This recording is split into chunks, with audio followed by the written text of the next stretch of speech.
25 দুদিকেই 25। ঠিক আছে, আজকে আমাদের মূলত সাবজেক্ট হচ্ছে গ্রহদের কারকত্ব নিয়ে। কারকতত্ত্ব মানে হচ্ছে গ্রহদের দুটো শ্রেণী ভাগ করা আছে। একটা শ্রেণী হচ্ছে যারা খুব ক্রূর গ্রহ, যাদের দশা অন্তর্দশা ভালো যায় না, মানে খুব ভালো হলেও তার খারাপটা কিন্তু সে দেখায়। একটা যে শুভ গ্রহ, একটা অশুভ গ্রহ, একটা শুভ গ্রহ।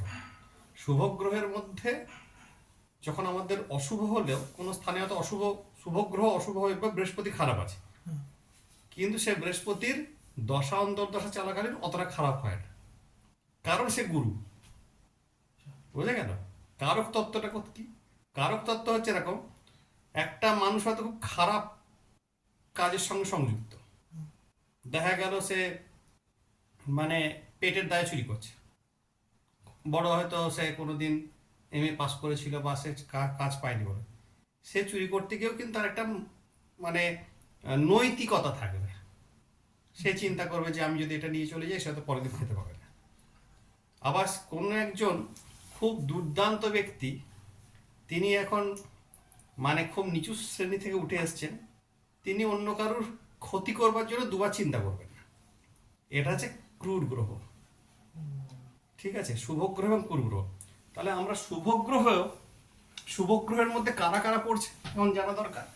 শুভ গ্রহ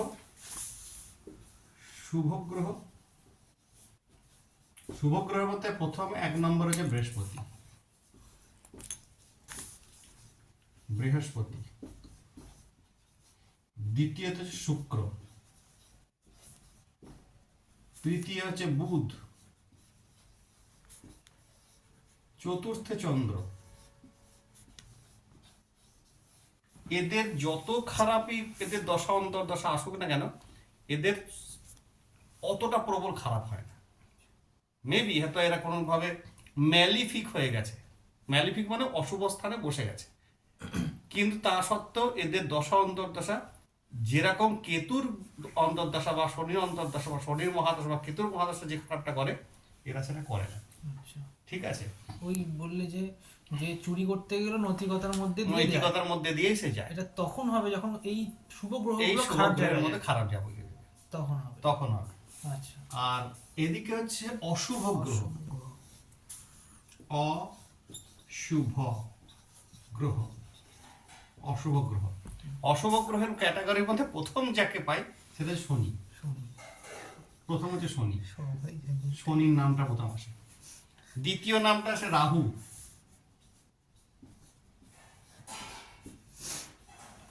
তৃতীয় নামটা আছে কেতু, চতুর্থ নামটা হচ্ছে রবি। বুঝে গেল? হ্যাঁ, পঞ্চমে নাম হচ্ছে মঙ্গল, কিন্তু রবির ক্ষেত্রে আবার 50-50, রবির ক্ষেত্রে কিন্তু 50-50। রবি যেখানে যেমন সেখানে তেমন। রবি শুভ গ্রহের অর্ধেকটা শুভ, অর্ধেকটা অশুভ, একে বলে পার্সিয়ালি শুভাশুভ। ম্যালিফিক 50%, বেনিফিক 50%। ঠিক আছে, কারণ হচ্ছে রবির দশা সর্বদা খারাপ হবে না, সর্বদা ভালো হবে না। রবির অবস্থানের উপর নির্ভর করে রবির মহাদশা কেমন যাবে। কিন্তু যখনই শনির মহাদশা দেখা গেল শনি খুব ভালো আছে ছকে, কিন্তু তা সত্ত্বেও আমরা প্র্যাকটিক্যালে দেখেছি, আমি বিগত অন্তত 22 বছরে যদি আমি 2200 ছক দেখে থাকি, খুব কম করে বলছি, আমি দেখেছি শনির মহাদশা যত ভালোই হোক না কেন তাকে পেইনফুল কিছু এক্সপিরিয়েন্স দেবে। যেহেতু অশুভ গ্রহ, কারক তত্ত্বটাই হচ্ছে অশুভ, এর কারক তত্ত্বটাই অশুভ। একটা মহাদশা যখন আমরা মহাদশাকে কাউন্ট করি তখন দেখি যে তার কারক তত্ত্ব কি। কারক তত্ত্ব যদি অশুভ হয়, সে যত ভালোই হোক না কেন তার কিছুটা অংশ সে তার কারক তত্ত্ব প্রথম দেবে, তার কারক তত্ত্ব লিখে রাখ। কারক তত্ত্ব কি? কারক তত্ত্ব মানে তার চরিত্র, চারিত্রিক বৈশিষ্ট্য বলা হয় কারক তত্ত্ব। কারক তত্ত্ব মানে গ্রহের চারিত্রিক বৈশিষ্ট্য। চারিত্রিক বৈশিষ্ট্য। ঠিক আছে, গ্রহদের চারিত্রিক বৈশিষ্ট্য, এটাকে বলছে কারক তত্ত্ব।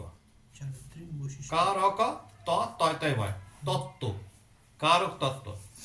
কারক তত্ত্বের মধ্যে আমাদের যদি বৃহস্পতি বলা হয়, বৃহস্পতির মধ্যে গুণটা কি আছে? গুরু।